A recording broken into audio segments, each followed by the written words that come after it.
Hey, welcome back to Not So Complicated. This is episode 10 of 5 minutes, 5 high yield drugs, including reproductive system, combined oral contraceptive pills, medroxyprogesterone, clomiphene, slidenafil, and then finasteride. Let's begin without further delay. The first one is combined OCPs, that is combined form of ethinyl estradiol and also progesterone, right? So it is ethinyl estradiol and progestin. The indications are contraception, dysmenorrhea, PCOS, that is polycystic ovarian syndrome, acne, hirsutism, that is increased hair growth.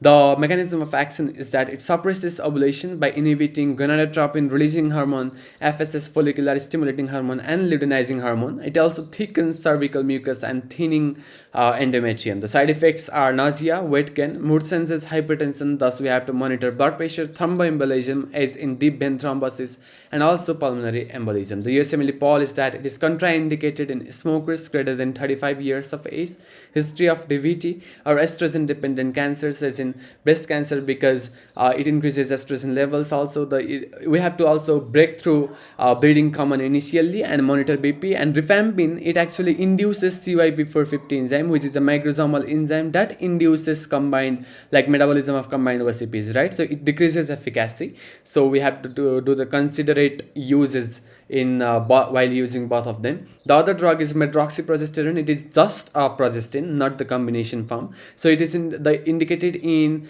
contraception, as in Depo-Provera injection, abnormal uterine bleeding, and endometrial hyperplasia. The mechanism of action is that it inhibits LH source, preventing ovulation, thickens cervical mucus, and alters endometrium.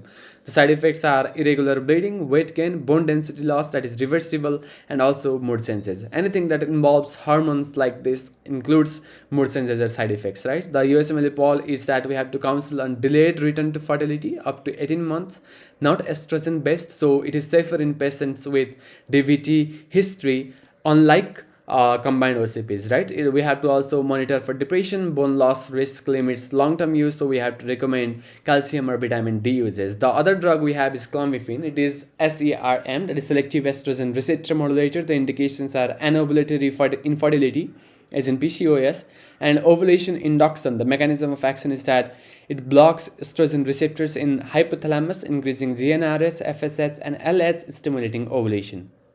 The side effects are hot flashes due to flushing, that is extreme vasodilation in facial region, and ovarian hyperstimulation syndrome, multiple pregnancies, visual disturbances. So patients in clomiphene usually present with twins or triplets pregnancies. So USMLE poll is that we have to always give it with folic acid to reduce toxicity, monitor liver function tests and CBC regularly. It is contraindicated in pregnancy due to teratogenicity, right? The other drug that we have is Slidenafil, we also called Viagra, and it is phosphodiesterase 5 inhibitor. Indications are erectile dysfunction, pulmonary arterial hypertension. So the mechanism of action is that it inhibits PDE5, increasing cGMP, that is cyclic guanine monophosphate, and relaxes smooth muscles of blood vessels, right? So that is how penile blood flow increases and the cavernous sinuses in penile region gets filled up for erection. The side effects are headache, flushing, because all the bloods are in cavernous sinus, headache, flushing due to vasodilation, and dyspepsia, priapism, that is like consistent increase in erection of penis, right? And sudden vision or hearing loss can happen.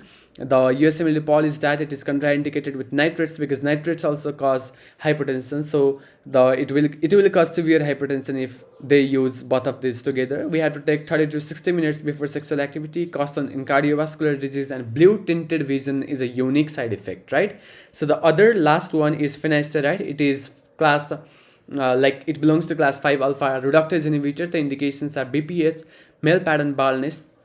The mechanism of action is that it blocks conversion of testosterone to dihydrotestosterone, that is more efficacious form of testosterone, reducing prostate growth and hair follicle miniaturization, right? The side effects are decreased libido, that is decreased sex drive, and erectile dysfunction, gynecomastia, teratogenicity. So we have to handle it with caution in pregnancy, and we have to take at least for 6 to 12 months for BPS, benign prostatic hyperplasia symptom relief, and then monitor PSA, that is prostate specific antigen, as finasteride lowers it by 50%. It is contraindicated in women of childbearing age, and we have to counsel on sexual side effects because these are serious side effects right here. So that is all for today. Subscribe for daily doses like this. Thank you for staying with me.